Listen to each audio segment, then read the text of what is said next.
Esse é o Preciso Falar, um espaço onde iremos falar sobre fé, sobre emoções e verdades que muitas vezes nós não conseguimos falar em voz alta.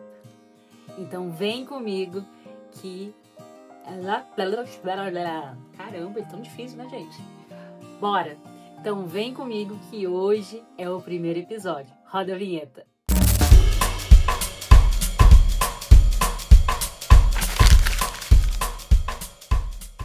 Vamos lá, gente.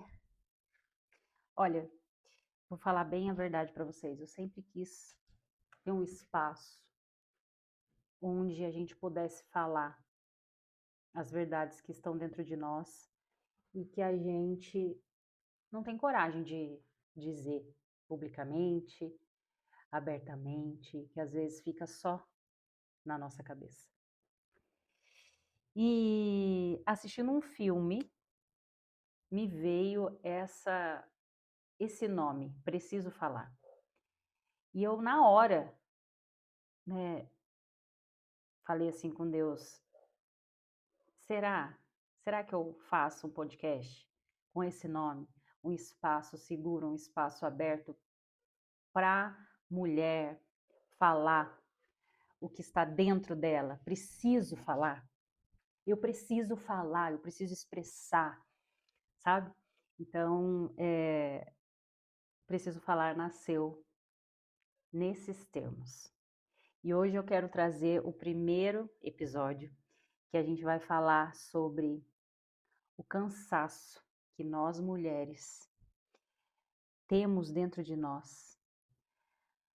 Por dentro, cansaço da mente, cansaço de tentar dar conta de tudo e ainda sentir que não é o suficiente. E você que está assistindo esse primeiro episódio, eu quero pedir para você interagir aqui comigo, interagir, colocar suas questões, porque isso vai me ajudar a trazer mais temas para a gente falar abertamente e a gente conseguir ser livre, sabe? Para poder se expressar de uma maneira verdadeira. Então, o mais difícil é quando a gente é uma mulher de fé. Parece que a gente não tem permissão para se sentir assim. Não sei se vocês sabem, né? Muitas provavelmente ainda não me conhecem. Deixa eu até me apresentar, que eu nem me apresentei, né? Meu nome é Juliana Ruda. Eu produzo conteúdo há um certo tempo, porém, agora decidi criar esse podcast para mulheres, né? É um espaço que eu estou começando sozinha. Futuramente, quem sabe, a gente consiga receber convidadas, outras mulheres, para contar as suas histórias, para falar o que elas precisam falar, né? E eu sou cristã. Eu como é que fala, gente? Eu me converti faz mais ou menos uns 3 anos. E quando eu comecei nessa jornada de fé, quando eu conheci realmente Jesus, eu entrei de cabeça. Eu tinha muita sede. Eu queria fazer tudo que podia fazer na igreja. Eu lia a Bíblia, eu assistia pregações na internet, eu orava de madrugada. Cara, sabe aquela pessoa que mergulha na fé? Essa sou eu. Porém, mesmo fazendo tudo isso, eu me sentia esgotada, me sentia que eu não estava sendo suficiente. Caí numa crise, que eu acho que foi a pior crise da minha vida, que foi a crise de ansiedade. Eu tive crise de pânico. O ano passado, 2025, foi um ano muito desafiador para mim. Muito, mas muito mesmo. Eu sempre julguei, sabe? Julguei e achava que a pessoa que tomava tarja preta, pessoas que tinham ansiedade, eu julgava que era falta de esforço da pessoa de trabalhar a mente. Porque além de trabalhar com o digital, eu também sou uma entusiasta do estudo da mente, sabe? Eu gosto muito de estudar neurociência, como o nosso cérebro funciona, como a nossa mente funciona. E eu entendia tudo isso. Eu sabia, eu sei, né, como tudo isso funciona na prática. Mas Deus me levou a um processo profundo para eu viver na pele essa emoção e quebrar todos os tabus, os preconceitos e os achismos que eu tinha sobre esse tipo de manifestação na saúde. E foi algo que não foi fácil. Eu confesso que até alguns dias atrás eu ainda tive algumas crises, mas hoje eu posso dizer convicta e com verdade que eu estou curada. Porque assim Jesus me disse, através da boca de um profeta. Você pode estar aí e não estar entendendo nada, pode julgar, lá vem uma pessoa falando já baboseira. Mas de verdade, aqui é um espaço que eu preciso falar. Então, se você acha que é bobeira, o problema é seu. E eu estou falando a minha verdade, o que eu vivo diariamente.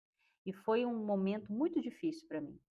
E eu tenho certeza que isso se conecta com muitas realidades de mulheres, donas de casa ou que trabalham fora, mães, que também passam por esses processos de crises, não só crise de ansiedade, depressão, crise de pânico, crise mesmo de identidade, por conta do turbilhão que é a nossa cabeça. Mulher diferente do homem, a gente consegue fazer milhões de coisas ao mesmo tempo e a nossa cabeça tá lá na frente já pensando no que eu tenho que fazer, e tarará, o meu filho, a comida, a roupa, tudo, né? Tudo a gente às vezes traz pra gente resolver. Mas isso, se a gente não olha, se a gente não organiza, e se a gente não nomeia, a gente acaba adoecendo. E foi isso que aconteceu comigo. Eu sou casada, tenho 2 filhos maravilhosos, minha família é uma família abençoada. Só que eu passei por momentos muito difíceis no meu relacionamento com meu esposo. Sou há 17 anos casada, mas nem sempre foi um mar de rosas. E ainda hoje em dia, vamos combinar que muitas vezes não é. Mas depois que eu aprendi o meu lugar dentro do meu casamento, eu acredito que a nossa visão ela muda, sabe? E aí vocês estão ouvindo provavelmente o cachorro do meu vizinho, Bruce, latir. Mas não se importem, que ele é uma belezinha, é uma fofura. E eu tô gravando dentro do meu estúdio aqui da minha casa. Ainda não é um estúdio profissional. Futuramente será, se você acompanhar os próximos episódios. Em nome de Jesus, vai ser. Mas esse aqui está sendo bem aqui na minha casa, no meu espaço de trabalho, onde eu gravo meus conteúdos. E então, assim, quando eu caí nesse processo de crise e me vi indo, tendo que ir, né, por psiquiatra, psicólogo, ter um acompanhamento, tomar um monte de remédio, tomar tarja preta. Eu falei, caramba, o que está acontecendo comigo? Quem sou eu? O julgamento do meu esposo, que não soube lidar, e até hoje ele ainda não sabe. Homem tem uma certa falta de sensibilidade ou de, sei lá, posso até estar pecando em falar, certa falta de unção de Deus para saber lidar com certas situações da mulher, né? Não estou generalizando, tem salvo alguns homens, algumas pessoas que Deus levanta para ser bênção, mas no meu caso, meu marido, ele não, ele é uma excelente pessoa, ele é maravilhoso, mas nessa parte de doença, de saber lidar, ele não soube não. Então, eu me sentia muito sozinha nos meus processos. E foi aonde eu me aproximei mais de Deus. Ah, Ju, mas você já falou que você se converteu e você já estava super perto de Deus, mas foi diferente. Porque quando eu me converti, eu queria fazer tudo da igreja, eu queria orar, queria aprender, nananana, só que eu não ouvia Deus de fato. Foi através do processo que Deus me colocou de crise, de medo, que eu tinha medo de morrer. Eu achava que eu estava morrendo, tendo um infarto. Eu fui várias vezes para o hospital. O coração disparava, o braço doía, a pressão subia lá nas alturas e os exames apontavam que eu não tinha nada. Literalmente nada. Eu estava saudável.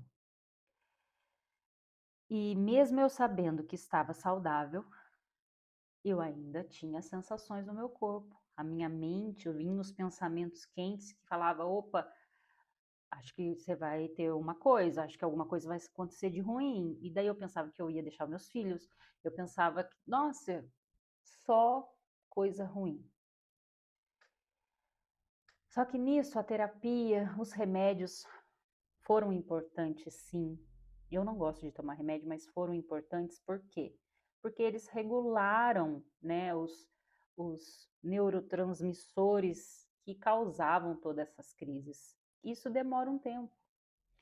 E também aprender algumas ferramentas, principalmente a palavra, né, que a gente declara, foi uma ferramenta muito importante que me ajudou a sair desse pico, sabe? E no começo, nos primeiros meses, eu orava para Deus me curar. Orava, orava, orava.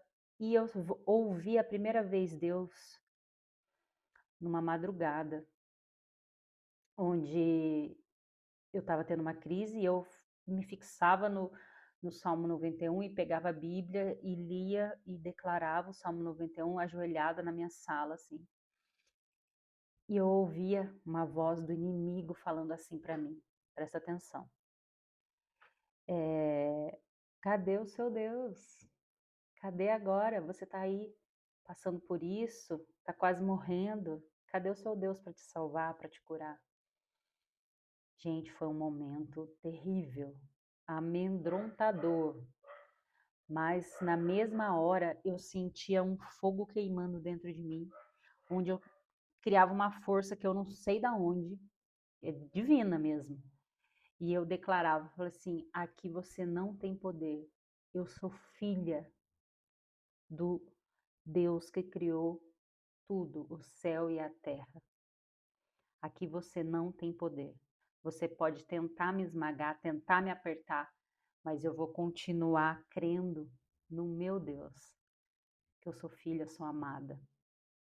E daí eu ia declarando, ia orando o Salmo 91, que eu era guardada. E passavam uns minutos, que eram eternos, aí a crise passava. E assim foi o ano de 2025 na minha vida. Então eu comecei a escutar Deus nesse processo, onde eu estava de madrugada, acordada, né, às vezes passando mal, às vezes não, acordava para orar. E Deus foi ministrando ao meu coração. Às vezes eu ouvia Ele audivelmente, escutava a voz, às vezes era uma impressão no meu espírito. Eu não sei se você já teve uma experiência com Deus, mas eu já tive algumas. E isso fez total diferença para minha evolução, sabe? E eu, em determinado momento, eu falava assim: poxa vida, eu entendo tanto e sei como funciona a mente, sei como funcionam os nossos pensamentos, né, que transformam em sentimentos e isso se torna uma ação, né, gera sensações no nosso corpo. Por que que eu não consigo aplicar isso na minha vida? Aí Deus me falou que era um processo que eu precisava passar e sentir na pele aquela emoção, porque através disso eu iria ajudar muitas pessoas, porque a gente só consegue, não é nem ajudar, a gente só consegue transmitir, né, um conhecimento, alguma coisa nesse sentido, se você viveu. Se você nunca teve uma crise, você nunca vai entender o que é uma crise, né? Antes de eu ter, a minha mãe teve. E eu a julguei, eu falei: "Mãe, é só reprogramar a sua mente, vai declarando, vai falando". Só que quando a pessoa está naquele looping, não adianta você falar isso para ela, que ela não vai conseguir, né. Existe sim ferramentas para você sair, mas é com um olhar diferenciado, você precisa entender o que a pessoa está sentindo. Não é simplesmente: "É você larga a mão de bobeira, você não tem nada". Não adianta, né, falar, porque o meu marido falava isso pra mim: "Mas você não tem nada, deita aqui e relaxa". Cara, eu não conseguia deitar na minha cama e relaxar. Eu queria me movimentar, porque parece que se eu deitasse eu ia morrer. Não sei se você já passou por isso, espero que não. Mas se passou, olha, eu te entendo. E eu precisava falar.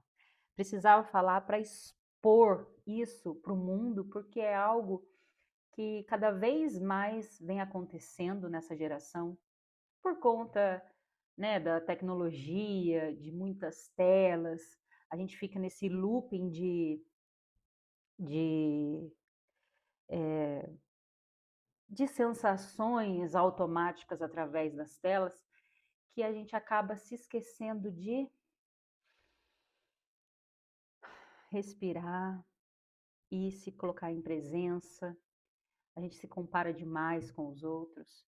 Isso não faz bem para a gente. Uma coisa que eu entendi quando Deus ativou a minha identidade, inclusive é um livro que eu estou escrevendo, que em breve você poderá ter acesso, que se chama Me Conheci Agora, que é meu primeiro livro, eu tenho muito orgulho de falar, e ainda está em fase de construção, gente, vai demorar um pouquinho, mas o Me Conhecer Agora trata disso, trata de revelar a sua, falando de mim, né, a verdadeira identidade, que é a minha, que é a sua. A nossa identidade em Deus, em Jesus, porque quando você entende que você só está aqui porque Deus planejou algo para sua vida, você para e pensa, opa, e qual que é esse plano para minha vida? Então, se eu estou aqui é por algum motivo, não é por acaso que eu nasci, não é por acaso que eu vivi o que eu vivi, tem um propósito, tem um motivo. E isso é tão lindo, gente. Quando você descobre a sua identidade em Deus, você entrega a sua vida a Jesus e passa pela obra da cruz, que é algo muitas vezes desafiador para quem está no mundão, e eu já estive no mundão. Quando você entende que passar pela cruz é morrer com Jesus, morrer o seu eu antigo, a sua pessoa, o seu ego, as suas próprias vontades egoístas que pensam só em si mesmo, sem pensar no próximo, sem pensar no coletivo, sem pensar nas próximas gerações, né? Quando você entende que isso não faz sentido para a sua identidade real, para a sua essência, a sua vida é transformada. É um processo que muitas vezes é doloroso porque a pessoa fica resistente. E eu fui uma dessas que ficou resistente. Mas quando você passa, você sente uma gratidão tão imensa. E o meu livro, uma parte fala sobre isso, sobre você descobrir a sua verdadeira identidade. Por isso o nome Me Conheci Agora, porque antes eu não me conhecia. E o autoconhecimento, né, que esses gurus, místicos falam por aí, não é algo de terapia superficial. Se conhecer de verdade, conhecer a sua essência, é conhecer quem te criou. E, e o Criador, ele tem um plano para a sua vida. A palavra diz que antes mesmo de você ser gerada na barriga da sua mãe, Deus já te conhecia. Isso é tão lindo. Fico emocionada. Você tem noção que mesmo se você não teve seu pai próximo, não teve a sua mãe próximo de você, mesmo que você tenha sido abandonada, isso não tem a ver com as pessoas ao seu redor. Isso tem a ver com um propósito para a sua vida e para alcançar outras pessoas através da sua vida, para você manifestar o amor de Deus na sua vida. Às vezes a gente tem a tendência de murmurar, né? De reclamar, reclamar, reclamar. Ah, minha vida não tá boa. Por que que isso está acontecendo comigo? Por que que pro fulano dá certo para mim não? Por que aquela pessoa que só faz coisa errada, ela consegue o resultado mais rápido e eu faço tudo certo? Não. Mas uma coisa eu aprendi na prática, não na teoria, que o tempo de Deus é preciso para a nossa vida. Se não aconteceu ainda com você, é porque você não tinha a maturidade para acessar aquela situação, para acessar aquela realidade. E todos os lugares que você passa, todos os processos que se apresentam na sua vida é para o seu crescimento. Só que pode ser mais rápido e menos doloroso se você não resistir, se você aceitar, se você se entregar, né? Entregar a sua vida. E confiar, gente. Confiar. Esse 1 ano, 365 dias de tratamento, de crises, foi um ano que eu oscilei na minha fé, mas eu sempre pedia para Deus, para Ele aumentar a minha fé e para Ele me curar. E esse ano, na virada do ano, eu estava viajando com a minha família, eu tive uma crise na viagem. E eu falei assim para Deus, a gente estava numa ilha e era, nossa, uma paisagem maravilhosa, natureza, e eu acordei assim de madrugada, né? Não queria acordar ninguém, nós estávamos com amigos, tal. Saí lá fora, fiquei olhando o céu, assim, as árvores, e eu falei assim com Deus. Falei, Pai, eu sei que o Senhor sabe de todas as coisas, eu sei que eu estou protegida, eu sei que eu sou saudável, mas essa sensação de estar acontecendo algo para tirar minha vida é muito ruim. Então, eu entrego ao Senhor, e se for da sua vontade me curar, o Senhor cura. Eu não vou pedir mais para que o Senhor me cure, porque eu sei que no tempo certo isso vai acontecer. E eu não pedi mais, gente, para Deus me curar. Eu só declarava, toda vez que eu tinha uma crise, declarava que eu sou saudável, eu sou curada, eu sou protegida, eu sou ungida. E eu declarava só coisas boas no presente sobre a minha pessoa. Respirava, né? Escrevia. Nossa, eu tenho vários cadernos, vários. Eu tenho até um aqui, onde eu. Quer ver? Vou mostrar para vocês. Cadê? Onde eu escrevo para Deus, sabe? Vários. E eu vou escrevendo, vai liberando aquele sentimento, eu vou conversando através da escrita. E isso é terapêutico também. É uma das ferramentas, né? E, e eu soltei o controle de querer que algo acontecesse na minha vida para me curar, para me tirar daquela situação. Eu simplesmente soltei. E teve um dia que eu senti de dar intercessão na minha igreja, que foi numa sexta-feira.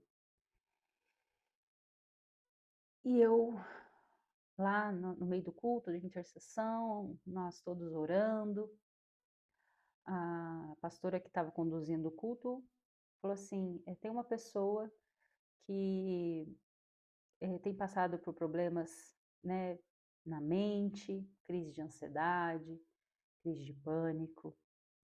E eu quero orar por você. Se você está aqui, vem aqui à frente. Eu estava com a minha mãe.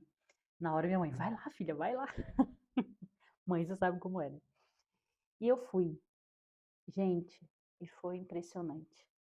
Foi assim, algo sobrenatural.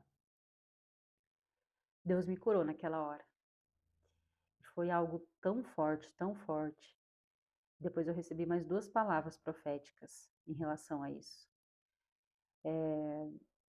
Então, assim, Jesus, ele vive e ele me curou e ele pode curar você também. Não é no nosso tempo, é no tempo dele, porque ele sabe de todas as coisas e ele tem um propósito para a sua vida. Ele tem um propósito para a minha, tem um propósito para a sua. Cada pessoa no planeta tem um propósito. Cada uma. Cada um tem uma medida para somar com os planos de Deus. Então não ache que você está aqui por acaso.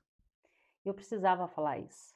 Fugir do meu roteiro do primeiro episódio.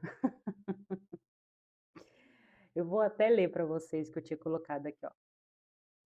Você já percebeu como a gente se sente culpada por estar exausta? Como se cansaço fosse sinônimo de falta de fé. Você ora, você busca Deus, você tenta ser forte, mas por dentro tem um peso, um esgotamento emocional que ninguém vê. E aí vem aquele pensamento silencioso. Se eu confiasse mais em Deus, eu não estaria assim. E quantas vezes eu já pensei isso, gente? Muitas vezes. Mas deixa eu te falar uma verdade que alivia o coração. Cansaço não é falta de fé, é sinal que você é humana. A mulher que ama a Deus geralmente é a que cuida de todo mundo, é a que segura a casa, é a que sustenta emocionalmente a família, a que ora por todos. Mas quase nunca tem alguém perguntando: e você? Como é que você está de verdade? Você é forte para todo mundo, mas ninguém vê o quanto você está cansada de ser forte. E sabe o que acontece? Você continua funcionando, mas por dentro está se apagando. Existe uma mentira muito sutil que muitas de nós aprendemos na religião, que sentir cansaço emocional é sinal de fraqueza espiritual. Mas Jesus cansava, Jesus se retirava, Jesus chorou. Jesus sentiu angústia. Então, por que a gente acha que amar a Deus significa nunca se sentir sobrecarregado? Fé não é a ausência de cansaço. Fé é continuar indo mesmo cansada.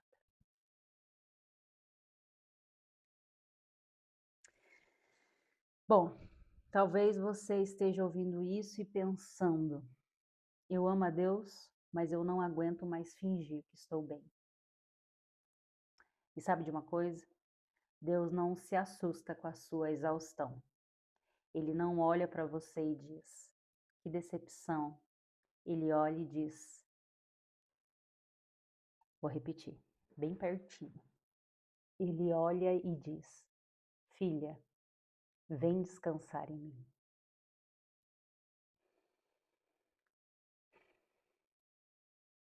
Como é bom descansar no Pai, gente. Como é bom.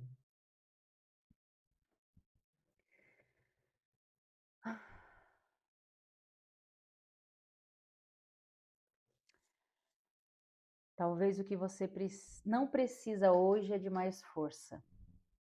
Talvez você precise de permissão para parar de fingir. Talvez você precise falar. Deus não te ama pela sua performance. Ele te ama na sua fraqueza também, porque é na sua fraqueza que você se torna mais forte.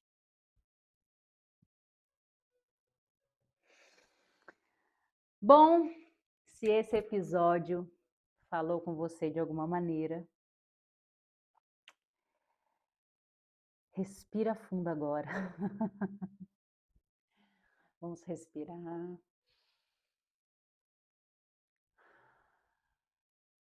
Primeiro episódio feito, saí do meu contexto, mas o Espírito Santo vai nos guiando e a gente vai contando, a gente solta o que precisa ser dito, que eu precisava falar. E aqui é um espaço seguro para falar do que dói, do que a gente está sentindo, do que a gente tem medo, sem perder a nossa fé. Esse foi o Preciso Falar. Espero que você tenha gostado. Comenta aqui embaixo se você assistiu até o final. Se você também precisa falar alguma coisa, coloque o assunto, o tema que você deseja, que eu prometo que os próximos episódios eu vou trazer temas relevantes que nós mulheres precisamos falar. Um beijo e até o próximo episódio.